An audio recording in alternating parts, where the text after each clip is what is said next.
Well, the librarians as a child, I didn't have really any parental direction. So, but I always found that support when I went to libraries.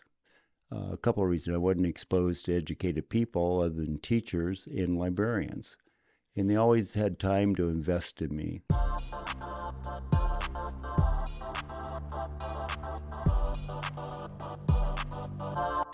Drew, thank you for coming today. Glad to be here. You have such an interesting story. We grew up worlds apart, ended up in the same place for some time, and now we end up back in the same place, which is interesting. You grew up in Ketchum. Your dad was born in Mexico in an LDS polygamy compound. We both ended up at Berkeley, not the same class, but we were both there, separated by about 30 years. And now we're both living in the Eagle area. Like, let's just start. Like, how did you grow up in Ketchum and end up at Berkeley? Well, it's all due to education, and it's all due to librarians. Talk to me about this, because a lot of people have librarians and a lot of people go to school, but not a lot of people do what you did. Well, the librarians as a child, I didn't have really any parental direction. So, but I always found that support when I went to libraries. A couple of reasons. I wasn't exposed to educated people other than teachers and librarians. And they always had time to invest in me. And that's the reason that I ended up kind of in my career of progressing along rather than staying a construction worker the rest of my life. When you were a kid, talk to me about growing up, because again, you're growing up as a young person in the 60s, and then 50s, 60s. 50s, excuse me, 50s. Yeah. And Idaho was not a hotbed for economic development. Nope. We didn't have a lot of things that we enjoy now. So what was Ketchum like in the 50s? Well, it's a small town city where everybody knew everybody. You could walk down Main Street. Yeah. Yeah. So it basically, you probably know, it was developed on mining, and then it was developed on ag, and real heavy in the sheep industry. So between mining and sheep, and then Union Pacific came in the late 30s and put in the first ski area in the United States. Wait, the first ski area in the United States was in Ketchum? First major ski area, West ski area, was in Ketchum, 1939. Oh, wow. I had no idea. Yeah, Sun Valley, Union Pacific. Yeah, they wanted to bring tourists into the area and have a tourist program and market it as, it actually had the first chairlift in Proctor, which is no longer there. It's long gone now from the Ketchum area, but Proctor was the first chairlift in the country. How successful were they in getting people here? They were real successful. Walk the halls of Sun Valley Lodge. You had all the movie stars. You had the Clark Gables and, the Hemingways and the Cary Grants and all those people coming into Sun Valley. I mean, it's just an absolutely beautiful place. And I can't even imagine what it must have been like in the late 30s and 40s. It just had to be really incredible. That's wild. But you weren't growing up around that. No, I wasn't. That was out of my purview, as they say. Right. I was doing other things, but not in that community at all. I did get engaged in that community later in life, but that was much later. So, anyways, what gave me the ticket out of that type of environment was education. So when you were going to school there, what was it about the librarians or the library system? They were just kind. I love the smell of books, and I love the creak of wood floors. And that's my era. I mean, we didn't have fancy libraries. I mean, there were, lumber and nail libraries. So I just, I like the mustiness of books and the creak of wood, and they gave me attention. Of course, my real draw at that time in life was Young Life, Boy's Life, which was, they had magazine circulations and things that I didn't have access to. So that's what captivated my attention. And secondly, the predominantly, probably, at least in my experience, 100% of the librarians were all women. So they gave you a lot of attention because nobody else was basically in the library very much. So that's, and it was a place that was open, especially on Saturdays where I could go in and walk through the books and check out books that I wanted to. And then I spent my time reading about successful people, both athletes and just scientists and that type of thing. So I had access to all that beyond what I was getting in education. So who were the successful people that you focused on the most? Well, MTU Studios is the proud producer for the Ada County Sheriff Podcast, the Idaho Wildlife Federation Podcast, the State Representative Ted Hill Podcast, the Idaho State PTA Podcast, and many more. If you or your organization is thinking about starting a podcast, MTU Studios would love to help. Just check out mtustudios.com. from a science deal, it was Einstein and Newton and, those type of people. And athletes, it was naturally Babe Ruth, Lou Gehrig, all the oldies. So that's what I would channel my interest in. God, I missed the era of, or maybe I missed the gene. I don't have a great love for following the successes of other people. And like, I don't know why. I never had it. I remember being in Little League and, somebody asked me, they're like, okay, we had this program where you got your own baseball card, right? So like, I was getting my own baseball card. Wow. Right? Yeah. New era, Little League. Yeah. We didn't have that. And you had to fill out this questionnaire, obviously. They'd take a picture of you and then they're like, okay, who's your favorite baseball player? I was like, I have no idea. They said, how about Darryl Strawberry? I'm like, who's that? They're like, well, it's a baseball player. And again, it came back to, from a young age, I didn't follow other people's pursuits. And that bled into all of the sports I did. I didn't know anybody, any really successful people. Bled into rowing when I was in college. And even now I do a lot of fighting, and people say, hey, did you see that fight the other night? Or did you see this, this new DVD that came out or this new series? And the answer is always no. I have no idea what you're talking about. I can't be interested in other people's successes when I'm trying to attain my own. Does that make sense? Yep. Oh, absolutely. Well, I was a little different because I wanted to understand what success represented and how those people got there.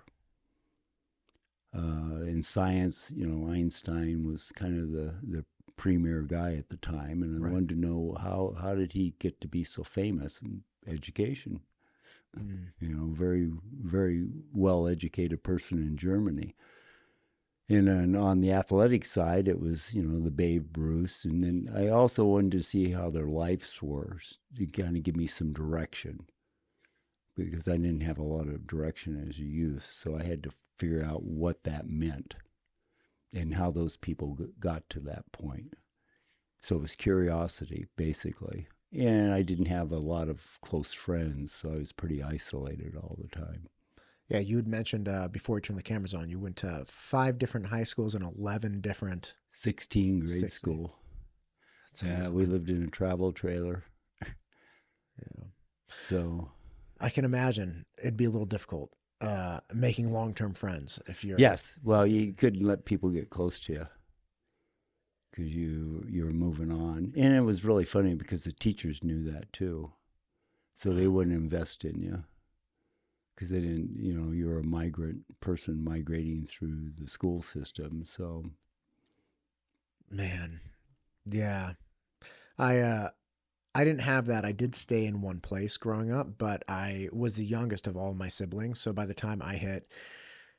And I had some rough older siblings, so by the time I was like, "Oh, you're the last Todd." Yeah. Like, oh no, here he comes. Yeah, I am. Fantastic.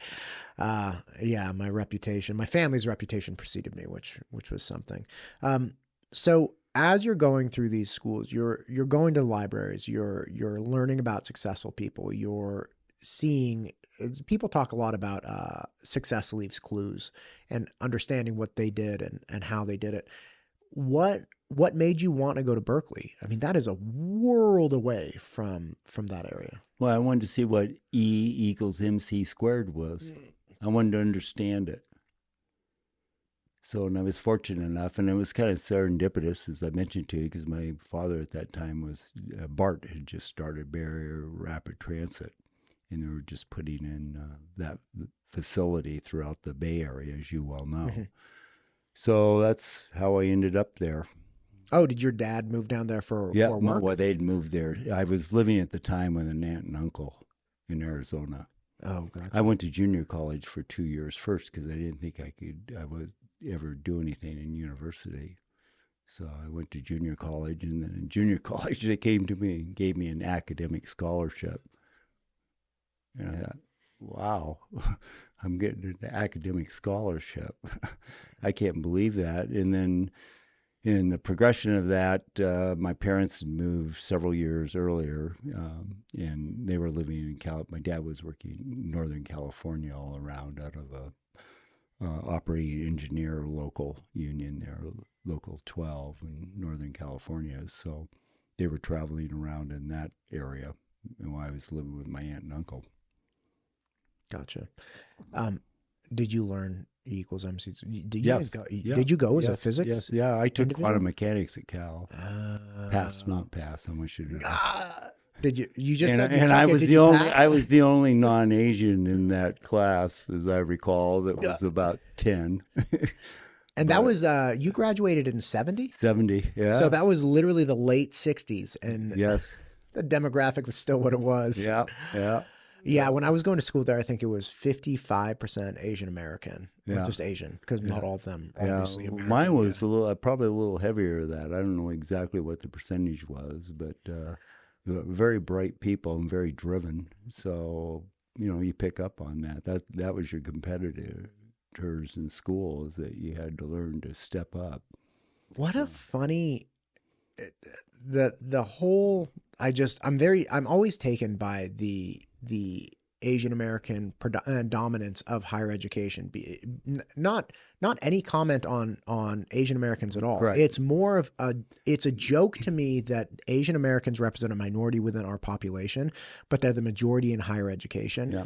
Yet we all want to focus on Caucasians and like Hispanics and African Americans. Like, what about the other minority that didn't get anything from anyone, have been treated poorly, perhaps not the same way or the degree, but we had Japanese internment camps and just like, you're in didn't Idaho. matter. Right. We had two, one in Eastern Oregon too.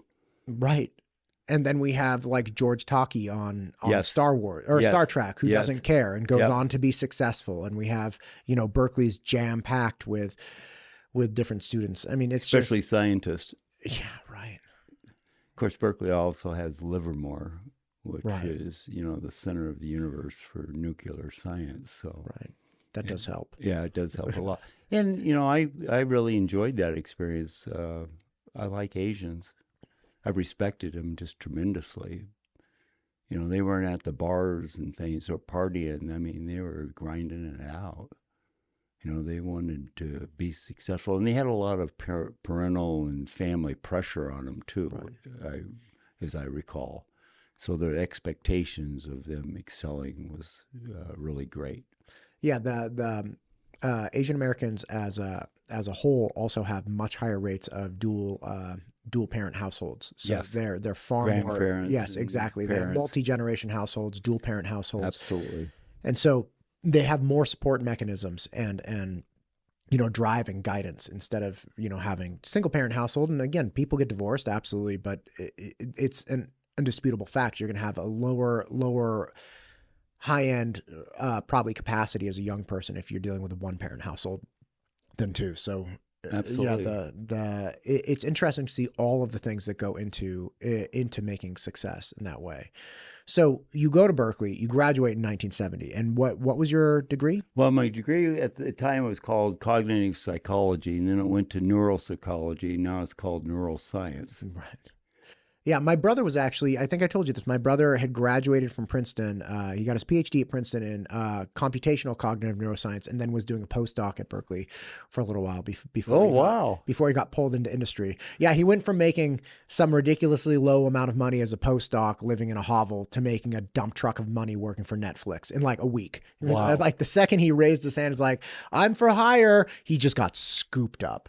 I mean, obviously, he's PhD from Princeton, very capable. Oh, yeah, obviously. Yeah. Yeah. But he didn't graduate from high school. He flunked out of high school, you know, Wow. and again, had to get his GED at like 21, then go to City College. And then he went to UCLA and then Princeton. I mean, the number of opportunities that I think the United States gives people to write themselves or really direct their own destiny is just so remarkable. But again, coming from an educational standpoint, right? He wasn't a high school dropout at 20 and 21 and then just decided he was going to be awesome. He went just out of nowhere, right? Like he didn't invent, I don't know, a backpack or something. Like he didn't invent anything. He had to go this route, which is hard, but it's very predictable. Right. It's like, listen, if you get your 4-year and then you go on and get a PhD, especially in a very specific field, you have success written for you, right? Like that's going to be it.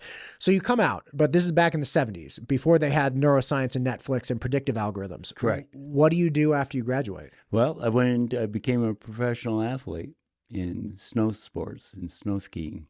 Before the X Games. Hot dogger, yeah. Before the X Games again. We are the X Games. We are the X Games. You keep missing the key times in history here, Drew. You missed neuroscience for Netflix and you missed the X Games. Yeah, I don't know. Boy, they're tremendous athletes. They just took it to another level. You know, we were doing flips and things. I mean, we were the first ones in skiing to be doing all that.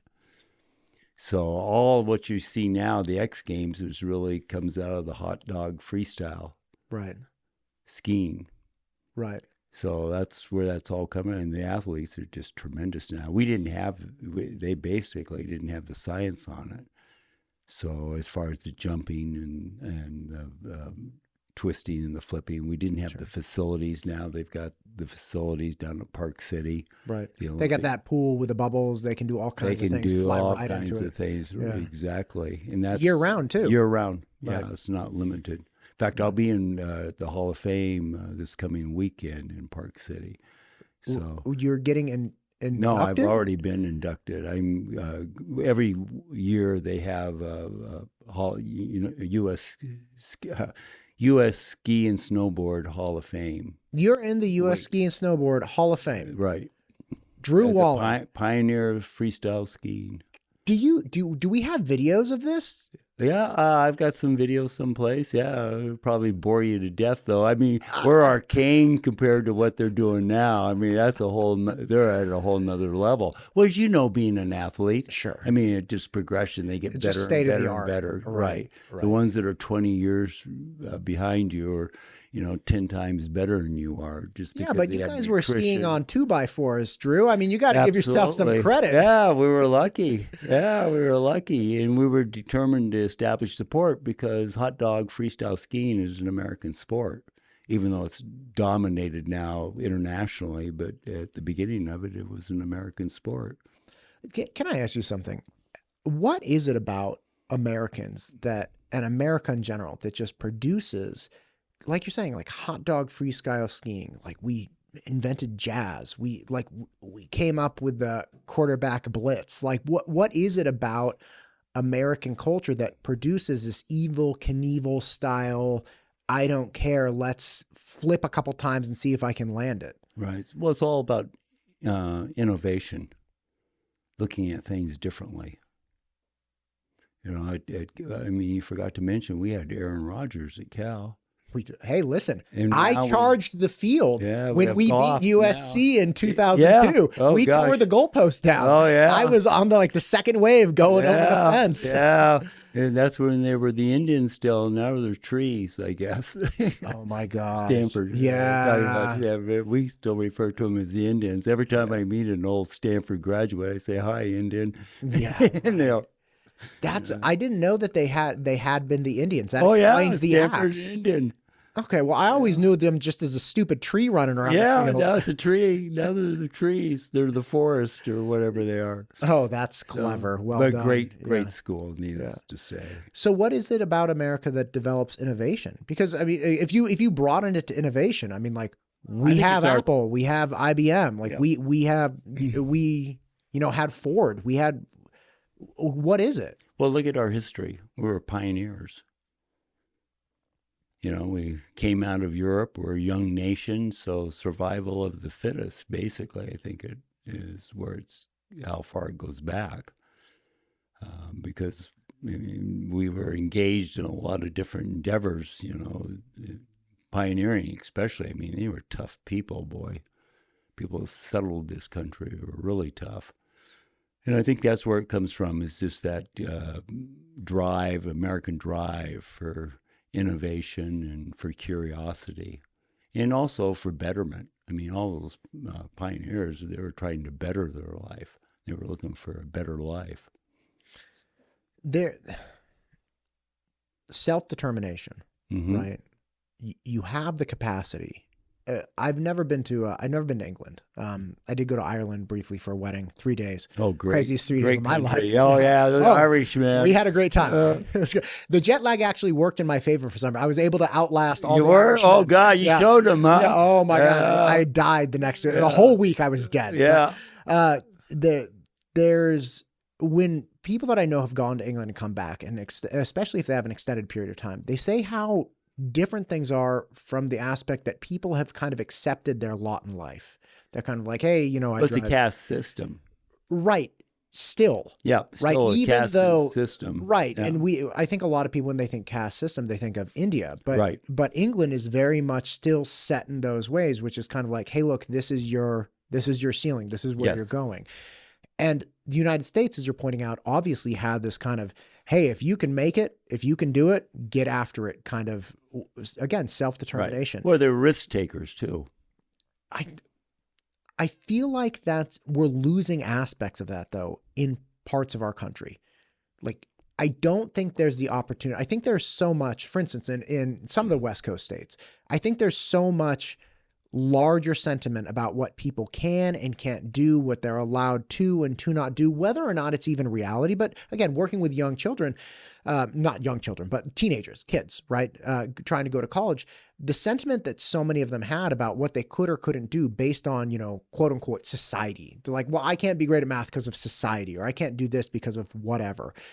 I feel like it's developing a much stronger sense of, you're already predetermined the value you have. I don't get that sense from this state. I don't get that sense from Idaho. It's more of, you have the opportunity to do whatever you want to do. You just have to do it. Like, no one's going to give it to you. Nobody's going to assist you. There aren't all of these people lined up trying to help you if you're the chosen one, but you get to do it. Well, the only exception to that, I think, is immigration. How do you mean? Well, those people have to succeed. Yeah, I mean, I think they have to adapt and they have to exceed. So yeah, that's where all that energy is being kind of transferred to. And that's one value statement about immigration, is that those people have never experienced what we have as we grew up. You know, they're determined, they're driven, they're desperate. So I think that's where that comes from. Okay. It's possible. The high school I went to was like 55 to 60% Hispanic American. Okay. I did. And I do remember this one guy, Mike, and, Mike was a Hispanic guy, and he's a couple years older than me, maybe 1 or 2. And I saw him when I was a senior in high school, and like, oh, I'm going to DVC. Like, you know, I'm going to transfer to Cal and get an MBA, blah, blah, blah. I was like, yeah, okay, Mike. Awesome. You know, I didn't think much of it. I did go to Cal, and then literally like a year or 2 in, all of a sudden I see Mike coming down the street. It's like, Mike? He said, hey, Matt, how are you? Yeah, I'm in the business school. I'm going to this MBA program next year. And what in that? So I did see a little bit of that, but I also saw a lot of people that just came into the area and I didn't find the same value of education in Hispanic. I found the value of hard work, but I didn't find the value of education in the Hispanic culture like you would in, say, the Asian American culture, correct, and community. So I do agree that to some degree, being an immigrant does necessitate some level of success, but I don't think it's universal, and I don't think you have to. I think you need a lot less to check the boxes in the United States than you do in other places. Like, you can get a minimum wage job with 2 or 3 minimum wage workers, and I'm not saying this is great, and attain some level of housing. Mm-hmm. Right. So like, and we have minimum wages. So you're like, hey, I can at least make this much money. And if we have 2 or 3 adults in the house making this much money, then we can rent this, house.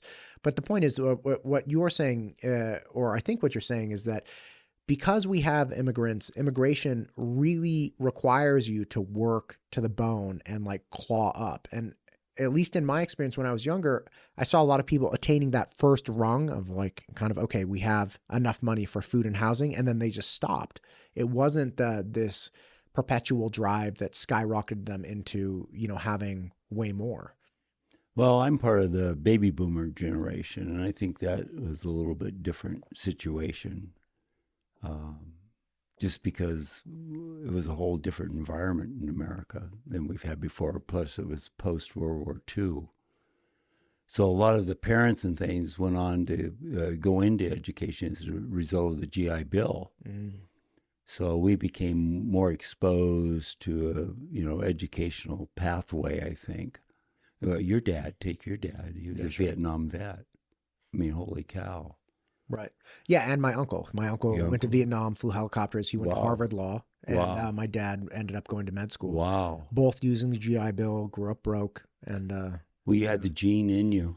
That was good. You and your brother had the gene. I don't know, man. I think I am like the whipping boy in my family as far as education. I mean, they really went after it. Well, they set the bar. Yeah. And you wanted to exceed it. So that was your where your determination came from. Yeah. She wanted to do better than what they've achieved. There's nothing wrong with that.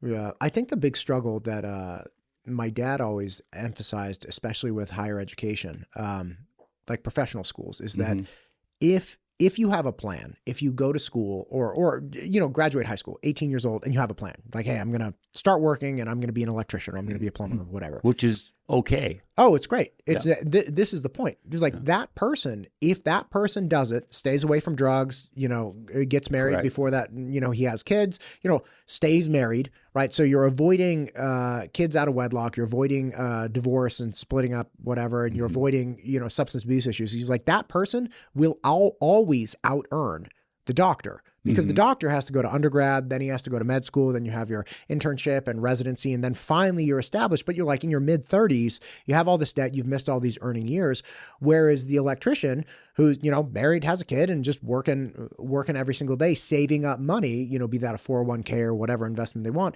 if that person does that, that person should be ahead of the doctor. Even though the doctor at 35 might be making, like $400,000, the electrician has 17-year head start on the doctor. So my dad always emphasized, he said, look, if you want to be able to financially support a family and do this stuff, like it's not a foregone conclusion that going through all of this school is the right thing to do. And I did consider that as well when I was younger, graduating from undergrad. It's kind of like, okay, well, I could get going in my education company because I had started tutoring privately, or I could go back to school. And ultimately I just decided to, pick a plan, do this one thing, and just do that really well for the next 20 years and see what happened. Yeah, but you're an entrepreneur. That's true. You're an educational entrepreneur.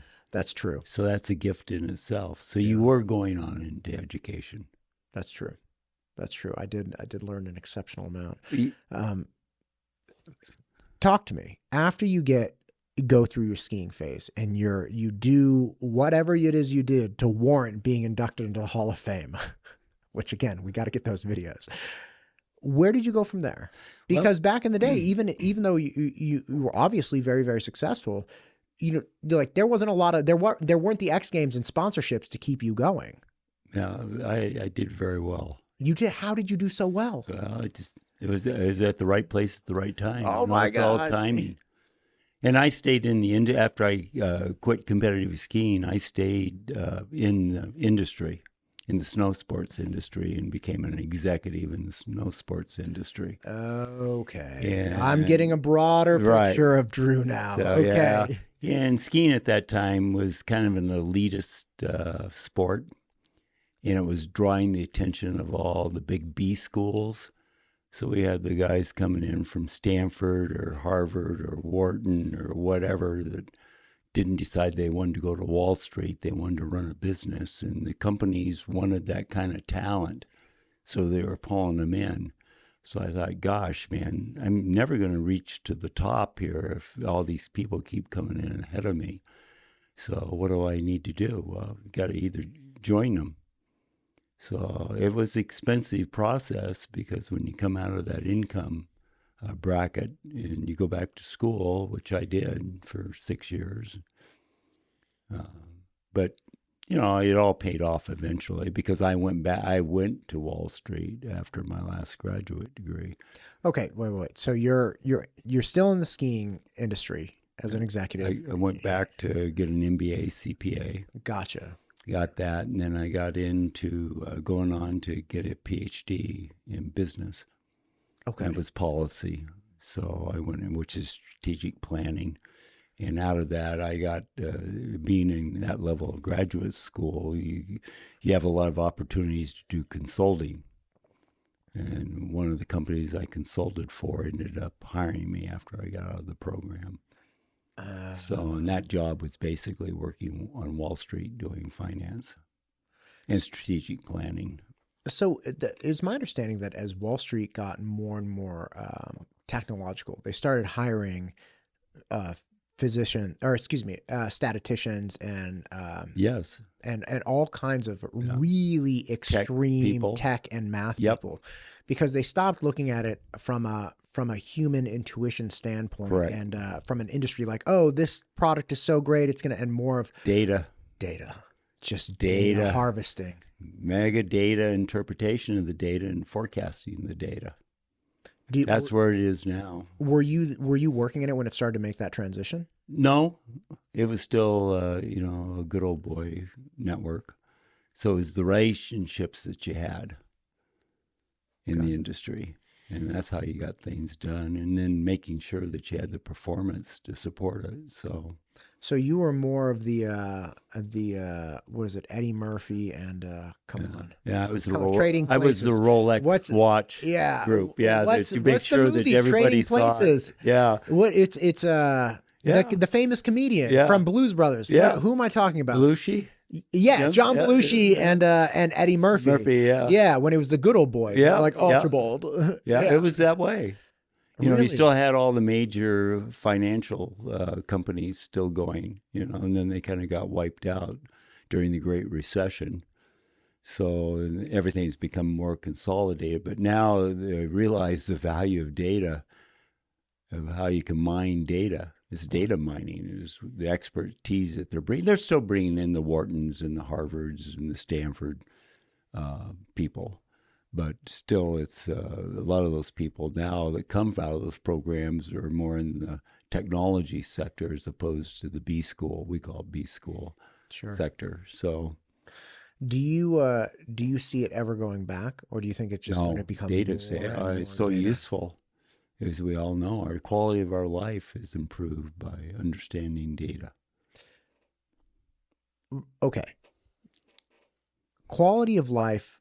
For sure, I could see improved by understanding data. Just I just do. Look at your access to information. No, I know. I was just going to say, desk real right time, there. You've got the Smithsonian. Yeah, I didn't. I got to get this out of here too. It bothers me. I hate seeing my phone, because this is my point. Yeah, when I'm taking my son to a basketball practice, and it's in Meridian, okay, I pick up my phone and figure out, okay, how long is it going to take me? That's wild, because it knows, 10 miles away, there's a car crash and I'm going to have to allot 10 extra minutes. So my life is better from that standpoint. But then I have to take my stupid phone with me that's collecting data about where I am, how fast I'm going, what I'm purchasing, what I'm looking for, all these things. So you lived through the birth and creation of consumer technology on this level. Do you think our life is actually better? Absolutely. Talk to me about this. I'm very curious. Ask me any esoteric question you want and put it into Google search. With generative AI now, that'll be answered in seconds. Where, being a researcher in a PhD program, it took you days and days of collecting data and reviewing it. Now you can take and you can mine that by the logarithms. You don't need all that time spent into that. And it gives you a much broader spectrum because you could be missing something in the process. Look at your son now. Look at, you're an athlete. Yeah. You're a professional quality athlete. I mean, look at all the access we have now to all. How do you get to be a top athlete? Well, you research what it takes to get to nutrition, training, access to different programs. As your son develops into basketball, you'll have different areas. But in what percentages and where you need to be, now everything's 3-pointers, in basketball. It's a 50-yard or 60-yard touchdown pass that the old quarterbacks couldn't throw the ball that far. Now it's that. So they have to be conditioned to be better. Bigger, yeah. And people want to see that. People want to see that. They want to see touchdowns. They don't want to see a defensive game. Right. They want touchdowns. They want to cheer and yell. That's entertainment. That's the reason they're going there. They want to be entertained and they want to be engaged. So I agree with you. I mean, you look at a bodybuilder from 1940. Yeah. You get the old kind of barrel chested dude, and then you look at the bodybuilders now that are like, I mean, there's no even analogy for them. I mean, the statue of David looks pathetic next to these guys. Absolutely, the nutrition, they have the science on it. The science on training. Plus, they learn how to circumvent some of the prohibitive supplements that they take. So the all natural isn't all natural. It's all information how to be natural. Right. So yeah. So I agree with that. I mean, there's no disputing that it's better to have this information. I get concerned about the world that harvests the information because it's not innocuous, right? We're not dealing with information where it's like, okay, how do I get, a bigger chest and delts and traps or something. I mean, that's easy enough. And I'm sure you'll find websites that are like, oh, and buy this supplement, so it's all marketing, but that's not at the core of it. I don't think the majority of people are Googling things on the internet about how to improve their physique and then taking that information, I think, I used to be a bodybuilder. But listen, I'm learning something new every 2 minutes here with you. I was 212 then, and now I'm 144. But anyways, wait, where did this fit into the whole PhD in business and professional it's scheme? An individual endeavor, plus it sets a standard that you can actually see something improve, as being an athlete. You want that body improvement, and it's something that you do individually. And it's a good place to spend time. I didn't hang out at bars and things. I wanted to have a better physical state. Drew, I've never weighed 212 in my entire life. Yeah, if fat or muscle, man, that is. Do you have a picture of this? Oh, yeah. Oh, baby. Bore you to death now. Show me a picture, and then you got to send it to me so I can put it up. Send me a picture because then I'm gonna put it. You gotta throw it over. I'll put it up on the screen. This is gonna be great. Oh my God, you're an inspiration. Yeah. You went from. How much when you started your bodybuilding journey? How 185. Okay, so you're 185. That was my normal weight in your 50s. Yeah, everything. And then you decide, hey I want to be a bodybuilder. Well, I'm a Jack LaLanne guy, man. I grew up in the 50s. Old Jack, Tiger's Milk. Yeah. And then I got into bodybuilding and went down. We used to go every year down to the Mr. Olympian and see all the big boys down there, the Ronnie Colemans and the Cutlers and Ferrignos and Frank Zane, and all those people used to go to that show when they were still alive. And Arnold was there too.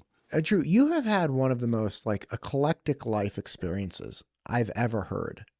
How is it that you still call here home? And I'm not against it. I love here. But I'm way less interesting than you. So I just wonder how is it that, and again, I love it here. So if you just say, hey, look, I don't need good Chinese food in my life. I just need, good people. And that's why I'm here. I get it. But what is it about here that's captivated you? You've lived all over the place. Yeah, well, I'm from Ketchum, so I like Idaho. So I did everything. I finally decided that's where I want to live. I looked at a lot of places to live, and this is where I want to live. I could live internationally or just about any place in the world I want to live, but I love Idaho. It has everything nature for me. That's my drug, is the outdoors. What do you think about the outdoors in the last 30 years? Because things have changed, right? We have a whole dump truck of people coming from out of state all the time to come enjoy our wonderful fishing game, over-the-counter tags, the whole thing. So there's an incredible amount of pressure on our wild fishing game, right? And there are also environmental forces like wolf reintroduction. All kinds of things are changing. You know, you have the dams for the salmon. We have all kinds of wrangles around fishing game and wildlife. How has it changed, at least from your experience? Because this is what it's coming down to. From all the hunters and ranchers and fishing game guys that I've spoken with, their opinion of what's going on in the state, of course, comes down to their experience, but they push their experience out to make a comment on the state as a whole. So if you have a hunting spot that you've always gone to for the last 20 years, and all of a sudden your hunting spot is gone, you say, hey, we have decimated the elk populations in Idaho because I can't get an elk in my hunting spot. And instead of saying, okay, my individual hunting spot is bad, but there may be better stuff elsewhere, you just say, hey, we've killed off all the elk, which again is your perception of the experience. And it makes sense. It's kind of like, look, don't tell me we have more elk in this place that I can't get to because it's either too desolate or it's private land. And then tell me that, you know, the elk populations are better. At least if I were a big elk hunter, which I hope to be one day, but I would understandably be frustrated. But that's not everyone's opinion. There are still a lot of people that love fish and game that say, hey, look, if we actually love fish and game, I can't just be concerned about my individual hunting spot. I have to look at the broader picture of the ecosystems, of what animals are here, what the experiences are. One criticism of the way elk used to be, and they used to exist in Idaho. A friend of mine was like, look, they were essentially farm animals. They had no fear of any predators. They would just be out in the middle of a meadow. They're sagebrush. Yeah, they're just sagebrush animals. Yeah, they just hang out. They didn't have any concern in the world. It was like they weren't existing in a more natural manner. They were existing in this kind of, hey, we've taken away all the sharp corners from the world, elk. So like propagate. And again, there's value there in if you want to be a hunter, but it's also, again, this person's opinion that it was not very natural state. You've seen all of this though. Mm-hmm. What's your opinion about where we are? Well, number one, I think nature improves everybody's quality of life. And hopefully everybody, even the newcomers, hopefully they become to value the quality of what nature means in their life. Sure. So as far as the dump truck, it's not the dump truck of the people. It's the dump truck of the do on nature. It's leaving, campfires with beer cans and garbage and not picking up after themselves. Our attitude for those that are actively involved in nature, we want to leave where we go better than when we got there. Right. So it's kind of the thing like visit, but don't leave any footsteps. The only thing you should be leaving is footsteps. So that's kind of my perspective on it. I just hope that they acquire a better fondness of what nature gives to them. Do you think that the state is doing a good job of protecting its wildlife? No. And that's because just the politics of the state. It's a politically, basically appointed organization because the governor appoints, who runs Idaho Fish and Game. And it's not funded by the state. It's funded by federal taxes and license fees. So it's kind of an independently funded organization.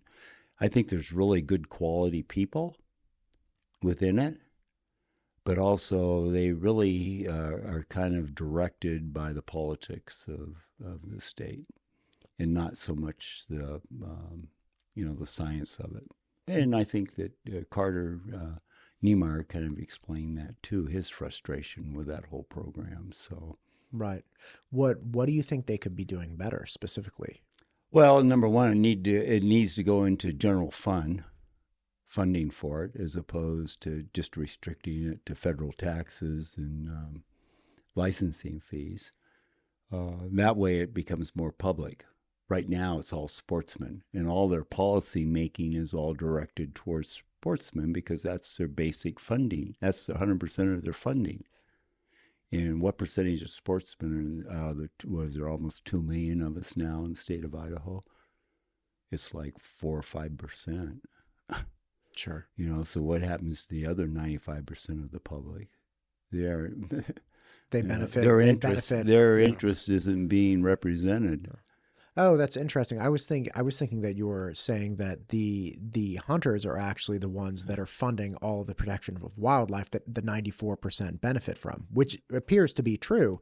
But you're also saying that the reality is that the 94% don't really have sway because they're not funding no sway. They have no investment because there's no state funding for it.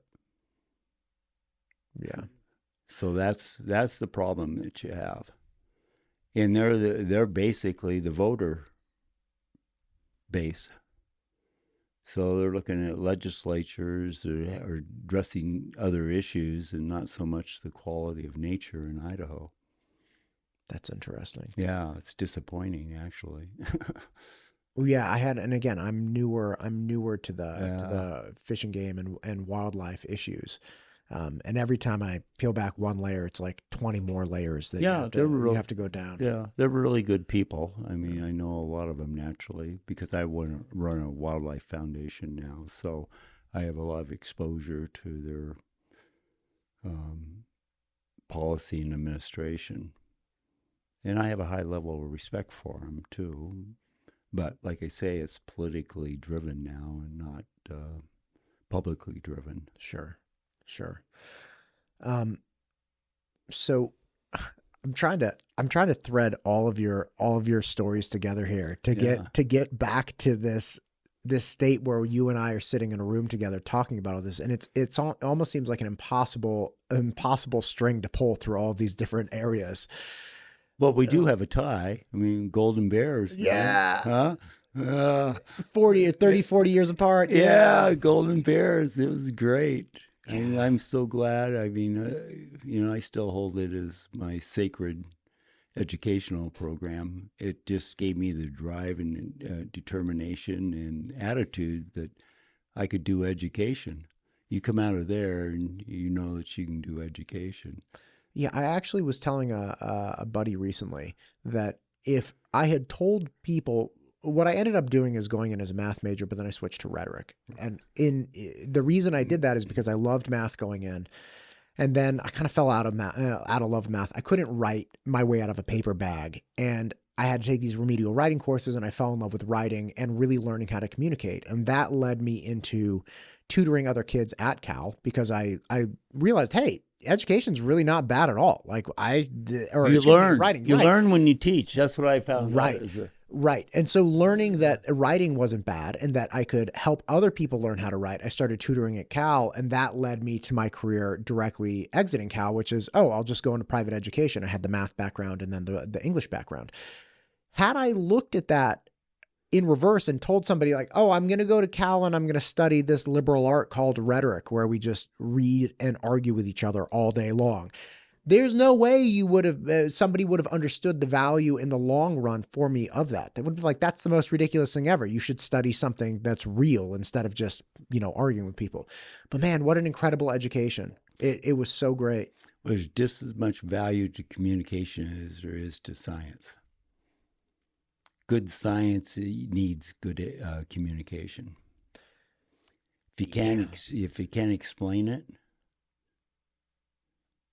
it's useless. Well, here's the other thing. Not only do I agree with you, I think we don't understand ourselves necessarily through science. We understand ourselves through communication. We understand the nature of being a human being. You could show us a DNA strand. It's not going to explain what drives me on a daily basis. It's not going to help me understand my drive to protect my children or to be married or to do anything I do. That's done through communication. Absolutely. And it takes insightful, curious people to delve deeply into the lived experience and be able to put that down on paper to share with everyone. And put the emotion into it. Get people's emotion engaged in the communication. Right. Because that's the value system. Right. We also need communication to protect our societies. Absolutely. I think that's one of the greatest challenges. I think now. that's one of the greatest challenges that we're facing Yeah. as a society, a community, as a species. Really, we have such high, such scaled communication platforms that require zero verification or very close to zero that require very close to zero verification, that you can reduce down a comment, even if it's not even necessarily 100% false. Say there's a grain of truth or a portion of truth, but it's not the entire truth. Mhm. You can reduce it down and weaponize that communication very quickly. Well, we're seeing it now, the Right. effects of it. And plus, it's broadcast to a bigger audience. Right. That's the thing. It's ubiquitous. Right. It's everywhere. It Everywhere. really is. And again, it's the only way out of it. People talk about restricting social medias, and you get like verification tags and all of this stuff. None of that matters. Yeah. It all comes down to somebody who can communicate more effectively and in a compelling manner. That's the only thing that helps us out of it. Absolutely. So that's the value of rhetoric. Gosh, right. Much more valuable than math. I don't know about that. I don't know. Look at our iPhones. Yeah, math is pretty perfunctory. You know, you can put a math equation in your cell phone now and get the result. You know, you don't need to know analytical geometry or calculus and Right. differential and inferential calculus. You can do it all on your phone. Right. You know, Right. You want to know the volume of something, you plug it in. But man, no matter what question you ask, Chat GPT, it's not going to help you understand yourself. No, At least it doesn't appear in my mind. it didn't change your emotion. No. You know, and that's what drives, I think, our society, as we're seeing. Right. It's very visible now. It's all emotional. Right. So I have a good friend who actually tells me, he's like, I don't know if you knew this about me. He told me this recently. He said, but I don't care about facts at all. Facts are completely irrelevant. It always comes down to how people feel. And I thought about that for like 2 weeks. I was like, he doesn't care about facts at all. And the bottom line is, I think he's right. I think he's 100% right. None of it matters. We establish facts as a way, we determine something, we label something as a fact as a way to instruct people about how to feel about it. Yes. This is a fact, so you should feel confident in this. It always comes back to emotion about how you feel about something. Right. Like the fact that it's a fact is irrelevant. No. Well, it is. How does it impact me Right. individually? I mean, that's how the perception, that's the anchor point for everybody is how does this impact me? Right. Is it favorable or unfavorable? Right. And that's how we digest it, which is sad. I mean, we had the experience of going to a school that required facts. Yeah. Right. Yeah. Well, I don't know. It required facts, but I'll tell you what, in rhetoric courses, it was really what you could get away with. Right. Yeah. That's a fact. Yeah, it really came down to it. I actually remember having this ridiculous on my part, ridiculous conversation about pathos, ethos, and logos. Oh, yeah. In one of my rhetoric courses, was like, but look, if you have logic, do we really need emotion or character presentation? We don't need any of that. If we have like 1 + 1 = 2, then the rest of it doesn't matter. And I remember the grad student who was teaching me at the time or in charge of my discussion group kind of staring at me like, oh man, you just don't get it. It was like, you can't remove these things in a discussion with somebody. Like, that's just it. You're always going to have character presentation. You're always going to have emotional. You're always going to have logic. Like, you can't divorce them. Yeah. Well, 1 + 1 doesn't always equal 2. Depends on what 1 is. It depends the +1, and it depends on what 2 represents. See, you and I have that ability because we learned that Right. We could flush from it out. scholars. Yeah, some really very talented people that we're fortunate enough to be exposed to and challenged us. I was too young to appreciate this, but did you watch the Clinton Starr trial where he was getting impeached and the prosecutor was going after Clinton? I remember being in government. I was like 16, 17. And my teacher talking about it and emphasizing how skilled at language Clinton was and how he was able to evade so much of the damning information just by playing with words. Were you watching any of that? Well, I was living at Clinton at the time. I mean, you know, what do you want to be contradictory to something that you're taking part into? You know, my generation, the hippie generation, free love. Yeah. See, you didn't live that.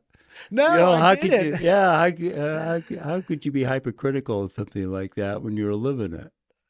Yeah, I don't think I could. Yeah, But that was not my place. yeah. See, you I was weren't a there. paper You're boy. still in school. Yeah, I was you're a paper boy. I breaking remember. milk bottles on the porches. My God, right? Oh, it was the worst. I'm such a bad person.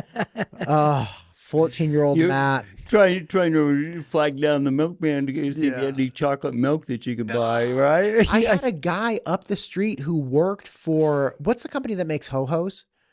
It's like, Hostess? yeah, he worked for Hostess. Oh, God. And he would like Terrible.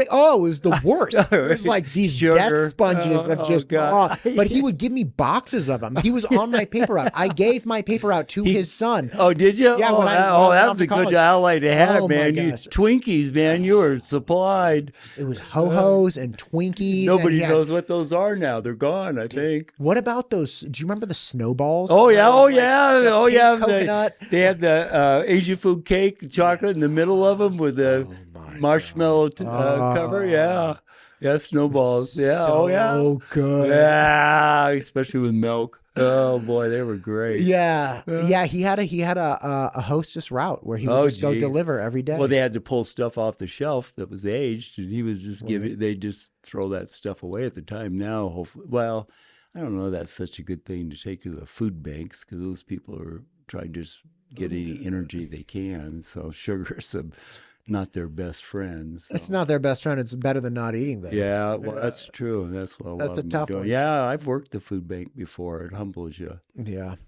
You walk away from there and you go, "Wow, I'm bagging up a lot of bags here." Yeah. Yeah. These are all going to people that are in our community.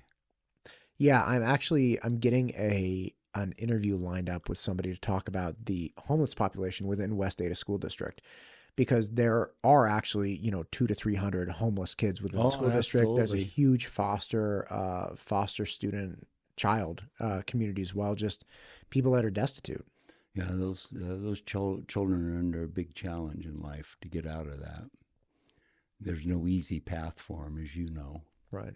There's no Well, as easy you know. path. Yeah, I know too. So it's not easy.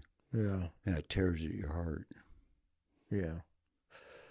Drew, listen, we've been talking for a while, Yeah. and we've talked about more things than I've ever talked about on a podcast. We hit a lot of topics. We're Calgrads, man. I guess so. Listen, this is going to be one of many. I so appreciate you coming in and talking about your experience, and it's so cool to me that you've done all of these things and you've landed back in the Treasure Valley as the best place you want to live. Well, I'm grateful to have the opportunity to engage with you. Yeah, yeah. You're the quality of person that we need in Idaho. Oh, I appreciate that. Yeah, absolutely. Yeah. Well, again, first of many. Yeah. MTU Studios is the proud producer for the Ada County Sheriff Podcast, the Idaho Wildlife Federation Podcast, the State Representative Ted Hill Podcast, the Idaho State PTA Podcast, and many more. If you or your organization is thinking about starting a podcast, MTU Studios would love to help. Just check out mtustudios.com.